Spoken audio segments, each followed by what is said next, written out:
আজকে আমি একদম পারফেক্ট রেস্টুরেন্ট কিংবা ধাবা স্টাইলের কড়াই চিকেন বানাবো।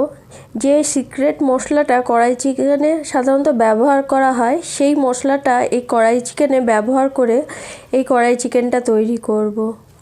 এখানে আমি মুরগির মাংস নিয়ে নিয়েছি, আর এই মুরগির মাংসটা 1.5 কেজি মতো আছে।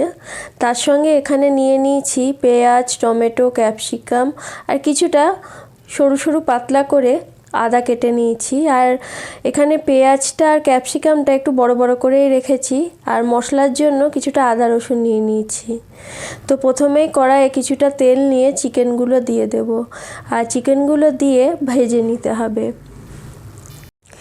চিকেনগুলোকে তেলে আগে একটু ভালো করে ভেজে নেব। আর এই চিকেন ধোয়ার সময় আমি একটুখানি ভিনিগার দিয়ে চিকেনটাকে ধুয়েছিলাম, যাতে চিকেনে কোনো আঁশনি গন্ধ থাকলে সেই গন্ধটা একদম চলে যায়। আর এখানে আমি দিয়ে দিলাম টমেটো। এখানে মিডিয়াম সাইজের 5টা টমেটো কেটে রেখেছিলাম। টমেটোগুলোকে কিন্তু দুফালি করে কেটে নিয়েছি। এরপর টমেটো দিয়ে এটাকে আবার একটু ভালো করে নেড়ে নেব। এটা ভালোভাবে নাড়া হয়ে গেলে এটাকে আমি কিছুক্ষণ ঢেকে রেখে দেব। আর এদিকে আমি পাশের গ্যাসে একটা কড়াই বসিয়ে দিয়েছি, তাতে আমি সিক্রেট মশলাটা তৈরি করব। এই সিক্রেট মশলাটা তৈরি করার জন্য আমি এখানে নিয়ে নিয়েছি 2 চামচ মতো ধনে গুঁড়ো, 1.5 চামচ মতো জিরে গুঁড়ো, 1 চামচ মতো মৌরি নিয়ে নিয়েছি। আর নিয়ে নেব এখানে 5টা মতো এলাচ, 4টে মতো শুকনো লঙ্কা, দারচিনি আর গোলমরিচ নিয়ে নিয়েছি। শুকনো লঙ্কাটা ঝালটা যে যেমন খাবেন সেই অনুপাতে নিতে পারেন। এবার এটাকে ভালো করে আমি একটুখানি শুকনো কড়াইয়ে নেড়ে নেব।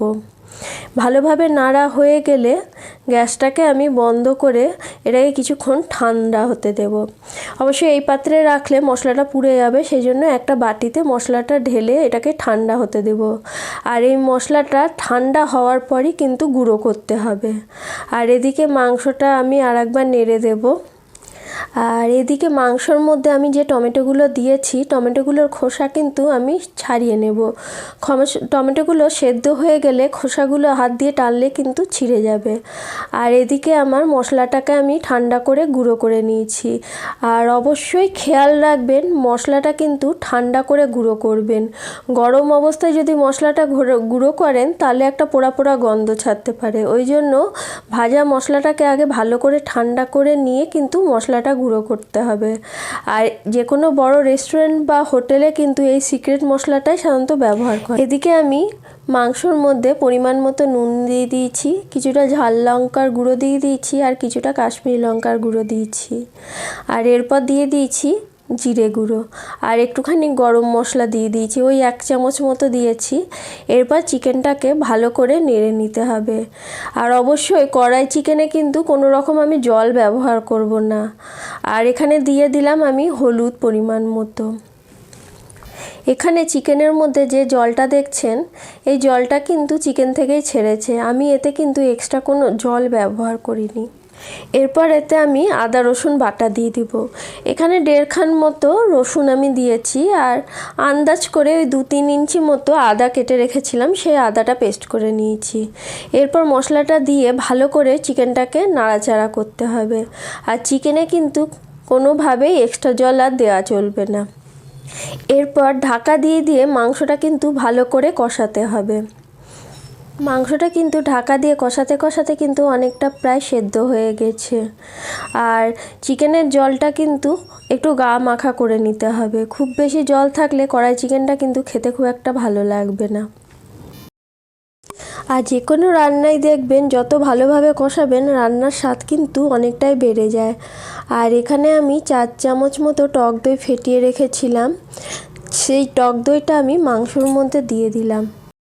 আর টক দইটা যখন আমি মাংসের মধ্যে দেব তখন গ্যাসের ফ্লেমটা একদম লো করে দেব। তারপর আবার ভালো করে চিকেনটাকে কিন্তু নাড়াচাড়া করে আমি চিকেনটাকে ঢেকে দেব। আর এদিকে পাশের গ্যাসে একটা আমি কড়াই চাপিয়ে দিয়েছি। তাতে আমি কিছুটা সাদা তেল দিয়ে দিয়েছি। তারপর স্কোয়ার শেপে যে ক্যাপসিকামটা কেটে রেখেছিলাম সেই ক্যাপসিকামটা দিয়ে দিয়েছি আর পেঁয়াজটা দিয়ে দিলাম। এদিকে পেঁয়াজটাকে কিন্তু প্রথমে 4 ফালি করে তারপর পেঁয়াজের পাপড়িগুলো ছাড়িয়ে নিতে হবে। আর কয়েকটা কাঁচা লঙ্কা দিয়েছি। কাঁচা লঙ্কার ঝাল আর গন্ধটা কিন্তু খুব ভালো লাগবে এই রান্নাটাতে। এদিকে মাংসটাকে ভালোভাবে কষিয়ে নিচ্ছি। আর অবশ্যই খেয়াল রাখবেন ক্যাপসিকাম আর পেঁয়াজটা যখন ভাজবেন গ্যাসের ফ্লেমটা কিন্তু একদম হাই দিবেন।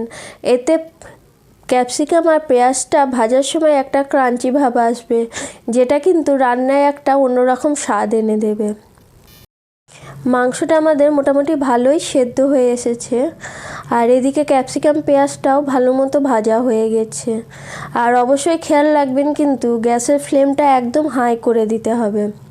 ক্যাপসিকামটা ভাজার সময় হালকা একটু কালচে কালচে ভাব হয়েছে, এতে কিন্তু খেতে আরও স্বাদ হয়। আর এদিকে আমার ক্যাপসিকাম পেঁয়াজটা যেটা ভেজে রেখেছিলাম সেটা আমি মাংসর মধ্যে ঢেলে দেব। ক্যাপসিকাম আর পেঁয়াজটা যখন এই মাংসের মধ্যে দেয়া হচ্ছে তখন কিন্তু একটা অন্য রকমের গন্ধ বেশ উঠছে, যেটা কিন্তু খুব ভালো লাগছে। আর ক্যাপসিকাম পেঁয়াজটা দেওয়ার পর একটু ভালো করে আমি নাড়াচাড়া করে নেব। ভালোভাবে নাড়াচাড়া করে এটাকে আবার কিছুক্ষণ আমি কিন্তু ঢেকে রেখে দেব।